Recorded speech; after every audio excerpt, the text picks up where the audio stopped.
नमस्कार। The news house के खास कार्यक्रम मिड डे में आपका स्वागत है।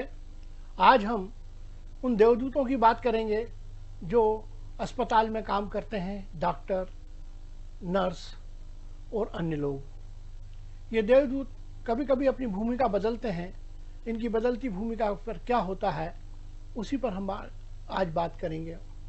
कोरोना के दुष्काल में चिकित्सकों और स्वास्थ्य कर्मियों की अति महत्वपूर्ण भूमिका से इनकार नहीं किया जा सकता। यदाकदा ऐसी विचलित करने वाली घटनाएं सामने आती हैं जो चिकित्सा तंत्र से हमारे भरोसे को डिगाती हैं।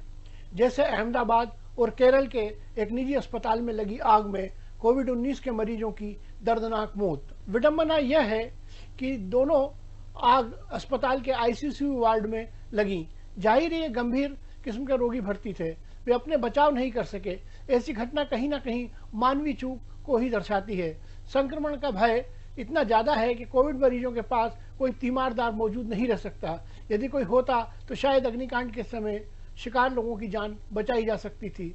निसंदेह आग किसी न किसी की लापरवाही से ही लगी होगी। लगता है समय रहते आग पर काबू पाने और उसमें फंसे मरीजों को सुरक्षित बाहर निकालने की कोशिश नहीं की गई। निसंदेह घटनाएं हृदय विदारक और गंभीर दुर्घटना है। इससे इतर भी कई बार सरकारी अस्पतालों कुछ ऐसी घटनाएं घटते हैं जो देवदूतों की उपमा को बदल देती हैं। भोपाल के हमीदिया अस्पताल का एक ऐसा ही वीडियो वायरल हो रहा है। मध्य प्रदेश के मंदसौर के अस्पताल प्रबंधन के खिलाफ तो जिलाधीश को एक कमेटी बनानी पड़ी है। अस्पतालों और विशेषकर सरकारी अस्पतालों में पहुंचकर मरीजों को भरोसा होता है कि वे सरकार, अस्पताल प्रबंधन और चिकित्सकों की टीम की देखभाल में सुरक्षित हैं। लेकिन यदि ऐसे में आम आदमियों का भरोसा दिखता है तो उसे फिर से बहाल करना कठिन होगा। भोपाल के हमीदिया अस्पताल में का एक वीडियो चल रहा है। सही या गलत ये बात की बात है। सवाल ये है कि जब राज्य की राजधानी के बड़े अस्पताल का ये आलम है तो देश के छोटे शहरों और कस्बों, गांवों के अस्पतालों का क्या हाल होगा। ऐसी घटनाओं से सबक लेकर आगे चाक चौबंद व्यवस्था करने की जरूरत है ताकि भविष्य में ऐसे हादसों को टाला जा सके। जरूरत इस बात की है कि उन परिस्थितियों का गहराई से अवलोकन किया जाए जिनमें ऐसे हादसों की संभावनाएं पैदा हो सकती हैं। खासकर ऐसे दौर में जब पूरा देश कोरोना की महामारी से जूझ रहा है, छोटी सी चूक बड़ी मुसीबत का सबब बन सकती है। पंजाब के एक नामी अस्पताल में कोविड-19 के मरीजों को पलंग के नीचे शव के चित्र कतिपय समाचारों में प्रकाशित हुए हैं। ये चित्र विचलित करते हैं। उन मरीजों पर इनका घातक असर पड़ता है जो अस्पताल में उपचार करवा रहे होते हैं।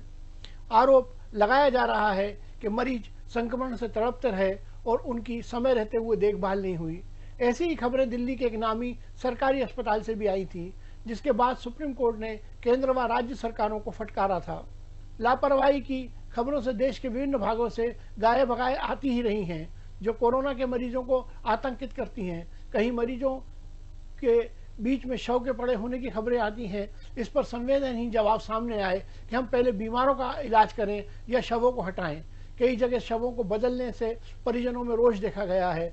ऐसे उच्च स्तर पर कोविड अस्पतालों की निगरानी में तालमेल जरूरी है। निसंदेह सरकारी अस्पतालों में भी इस महामारी के दौर में भारी दबाव है। डॉक्टरों, नर्सों और चिकित्सा कर्मियों को खुद भी संक्रमण का खतरा है। मौजूदा दौर में जब खून के रिश्ते भी अपनों के शव लेने से कतरा रहे हैं, उनके दाह संस्कार तक में कन्नी काट रहे हैं, चिकित्सा कर्मियों का योगदान कम करके नहीं आंका जा सकता। वस्तुतः इस भयावह रोग ने शरीर के साथ मन, मस्तिष्क तक पर गहरा आघात किया है।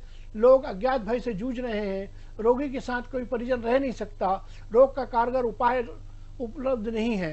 रोगी को कई तरह के मनोवैज्ञानिक दंशों से भी जूझना पड़ रहा है, जिसके चलते रोग की भयावहता व अस्पतालों के एकाकीपन के चलते कई रोगियों ने आत्महत्या तक की है।